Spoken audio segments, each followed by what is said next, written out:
Fox 66 News with Sean Lafferty, meteorologist Tom Atkins, and Craig Smiley with sports. You're watching Fox 66 News first at 10. A massive fire destroys an Erie warehouse, the smoke shrouding the city, visible from miles away. Good evening. A fire breaks out on the west side today. Clouds of smoke and flames could be seen from all areas of the city. It's our top story tonight at 10 o'clock. Caroline Collins was on scene. She joins us now in the newsroom. And this fire calling for backup from all over the place, right, Caroline? Yes, Sean, this fire is so large. Erie City Fire Department called in several departments for backup. This fire could be seen for miles. It caused masses of people to stand out on the sidewalks watching. Some couldn't believe what they were seeing. Smoke visible for miles, flames becoming larger. Firefighters even asking bystanders for help getting hoses to the hydrants. Marianne Batoni has lived on West 20th Street for more than 50 years. She says watching the fire burn in her neighborhood was a scary situation. It was horrible.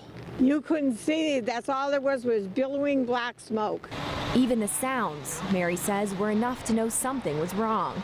I just heard it burning and a big explosion like. The fire destroying a warehouse. The Erie City Fire Inspector says was packed with mattresses and other flammable material. This whole building went out from one end to the other. It was a tough job for fire crews trying to save the homes that are sitting near the fire. Our main objective was to save these houses on the north side of 20th Street. I think we've done a pretty good job of that. 6 volunteer fire departments were called in to assist in battling the blaze.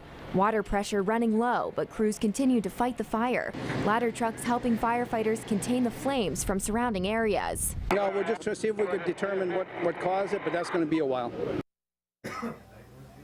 Fire Inspector Guy Santone says no one was injured and nobody was in or around the area of the fire. No one was in the building or around the area of the fire when that fire broke out. Yeah, and as you mentioned, Caroline, remarkable that nobody was injured and remarkable job, stopping the fire, keeping it from spreading to that neighborhood that is so tightly packed. Oh, absolutely. Firefighters were working nonstop. I believe they're still out there working hard to make sure that no hot spots spark up another fire. All right, Caroline Collins in the newsroom. Thank you, Caroline. As if resources weren't stretched thin enough, another fire breaks out on the city's east side. It was just before 4 o'clock when firefighters were sent to the 200 block of East 32nd. According to Erie County 911, the first reports indicated that it began in a light fixture, but was described as a working fire by the time the first crews got there. City firefighters were helped out by volunteers from the Westlake, Brookside, and Lawrence Park fire departments. No injuries reported. A woman is found tied up in a home after an apparent burglary happened in the 600 block of East 31st Street. Erie police say a family member came home around 2:30 this afternoon, finding the woman tied up with duct tape. Police say the woman did not suffer any life-threatening injuries, but was taken to the hospital for evaluation. An undetermined amount of money was taken. Neighbors on scene say burglaries have become common in the neighborhood in the past couple of years. The incident now under investigation. New information tonight in a double teen homicide from 2015. All 5 suspects in that case will be tried together. The 5 men arrested and charged in the deaths of 16-year-old Elijah Jackson and Shakur Franklin will have a preliminary hearing during a special courtroom appearance May 2nd. 21-year-old Darian Eady is charged with the death of Elijah Jackson. 18-year-old Jahan Jones, 19-year-old Demond Mitchell, 20-year-old Stephen Russell, and 19-year-old Keyshawn McLaurin are all facing charges in connection with the shooting death of Shakur Franklin. Let's turn to weather now. Despite a soggy day, temperatures head back up. Meteorologist Tom Atkins is here now with your Fox First forecast. And when we get to the 7-day, that's awful nice. Yeah, because they're already starting to tumble a little bit, Sean, as the rain is ending here. We'll take you down to Conneaut Lake, the flag and the breeze there. And as you're going to see here on our radar collection, a lot of this rain is starting to push to the south and east. It's ended in Erie. And you can see on live pinpoint Doppler, it's now ended in Meadville for the most part, and the Corey area, and pushing more towards Titusville and Warren. So you can see the temperatures warmer to the south, cooler by the lakeshore as the winds shift to the north and west. It's still a lot warmer right now than it was 24 hours ago, but those west to northwest winds are going to make it cool overnight and into tomorrow. But we do get the sun back tomorrow, despite cooler temperatures than today. And then we get a lot of sun, a lot of drying, and a lot more warmth. We'll talk about that with your 7-day forecast later in the show. Sean? All right, thank you, Tom. Fox 66 is your local election headquarters. The road to the White House is coming through Erie again. This time it's a Republican hopeful. Senator Ted Cruz will apparently be in Erie late Wednesday afternoon. That's the word from Erie County Republican Party Chairman Viral Salmon. Cruz's stop will be a public appearance, we're told, but Salmon could not confirm an exact time or location yet. According to the latest Quinnipiac poll, Ted Cruz is trailing Donald Trump in Pennsylvania 39% to 30%. For the latest 2016 election news, check out your local election headquarters online at yourerie.com. A budget deficit will apparently mean the end of 2 programs in the Mill Creek School District. Tonight, the school board voting to eliminate the district's Montessori program and alternative education program. According to board member Mike Kabilka, the board was told the moves will save about $1.2 million. The board also asking the administration to put together a budget with a tax increase of about $15 for every $100,000 a property is worth.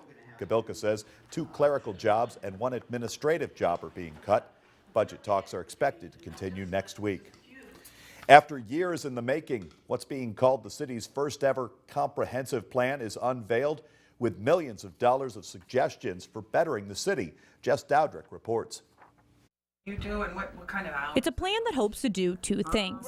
Turn Erie into a community of choice and balance the supply and demand of both real estate and public infrastructure.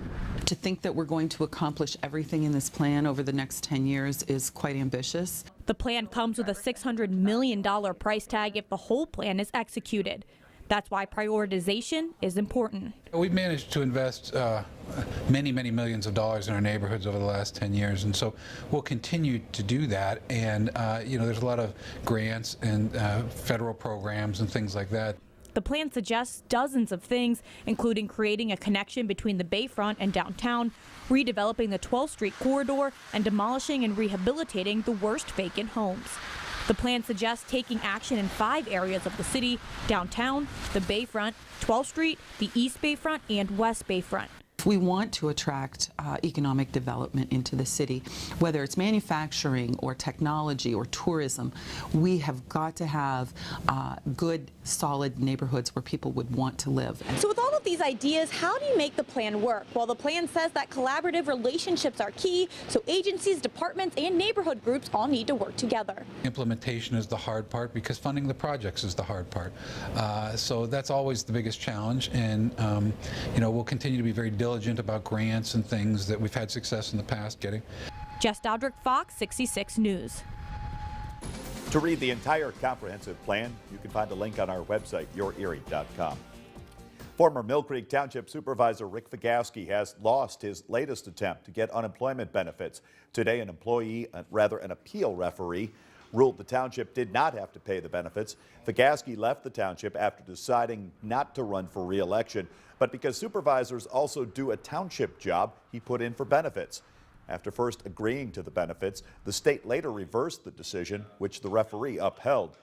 Vigaski could appeal to a state review board in Harrisburg. All police officers in Erie County are now equipped with the life-saving drug Narcan.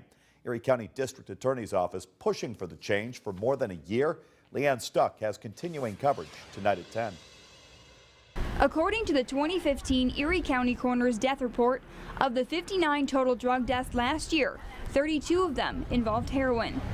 Heroin deaths are becoming a growing epidemic in this county and are becoming a concern for leaders. There's been a spike, a noticeable spike of heroin overdoses, resulting in many deaths in Erie County. The district attorney, with help from UPMC Hammett, giving each police department in Erie County access to life-saving, opiate-reversing drug Narcan. Each police agency in Erie County has a Narcan kit. So from all the way from Northeast to Albion to Corey and Union City, they have Narcan. Police officers are typically the first on scene, so the DA saying it's important that they have the proper tools. If they're first at the scene, they can administer the Narcan to the individual and save their lives. The Corey police chief's telling me it's important to have his officers equipped with the proper tools in case a life or death situation arises. In overdoses, every second counts, and the time we can cut down by the police on scene supplying this medication to help reverse the effects, the better we all are. Officers are currently training to use the drug and will be in police vehicles in a matter of days. Leanne Stuck, Fox 66 News. The fight is heating up over new state laws that some say discriminate against gay and transgender people. I'm Jonathan Seri in Marietta, Georgia. I'll have that story coming up. Plus, fans remember a former NFL star shot and killed during what may have been a road rage incident. And what may be the comfiest world record attempt ever. Let the domino mattresses fall where they may.